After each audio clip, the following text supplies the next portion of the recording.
এটি কোনো সিনেমা বা উপন্যাসের দৃশ্য নয়, এটি নাইজেরিয়ার বাস্তবের ছবি, যেখানে কুসংস্কারের অন্ধকার কেড়ে নেয় শৈশব। পরিবারের দেয়া ডাইনি অপবাদে রাস্তায় ফেলে দেয়া হয় এই শিশুটিকে। মৃত্যুর দুয়ারে দাঁড়িয়ে থাকা এই বালকটির নাম তখন কেউ জানত না। ঠিক তখনই দেবদূতের মতো আগমন ঘটে ডেনমার্কের মানবতাবাদী কর্মী আনিয়া রিংগ্রেন লোভেনের। 2016 সালে আনিয়া যখন তাকে উদ্ধার করেন, তখন শিশুটি গুরুতর অপুষ্টিতে ভুগছিল। আনিয়া তাকে নাম দেন হোপ, কারণ তিনি চাননি শিশুটি নামহীনভাবেই মারা যাক।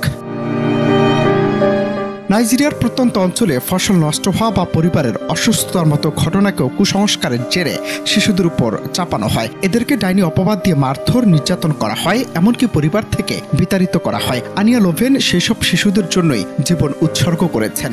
এই নির্মমতা দেখে আনিয়া লোভেন 2012 সালে প্রতিষ্ঠা করেন তার সংস্থা ল্যান্ড অফ হোপ। তিনি নিজের দেশ, নিরাপদ জীবন সবকিছু ছেড়ে নাইজেরিয়া চলে আসেন শুধু এই শিশুদের জন্য। তার কাজ শুধু উদ্ধার করা নয়, বরং তাদের সম্পূর্ণ নতুন একটি জীবন দেয়া।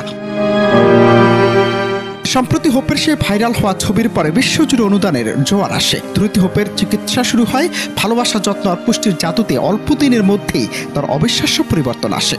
শুধু হোপ নয়, তার মতো এমন হাজারো বিতাড়িত সন্তান মৃত্যুর দুয়ার থেকে ফিরে তৈরি হচ্ছেন সুদর্শন আর শিক্ষিত মানুষ হিসেবে।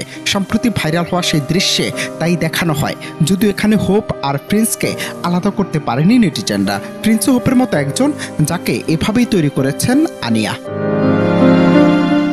হোপ সহ প্রায় শতাধিক শিশু এখন এই আশ্রয়কেন্দ্রে বড় হচ্ছে। তাদের মূল মন্ত্র হলো শিক্ষা, চিকিৎসা এবং নিঃস্বার্থ ভালোবাসা। ল্যান্ড অফ হোপ শুধু একটি আশ্রয়কেন্দ্র নয়, এটি দ্বিতীয় সুযোগের একটি প্রতিষ্ঠান।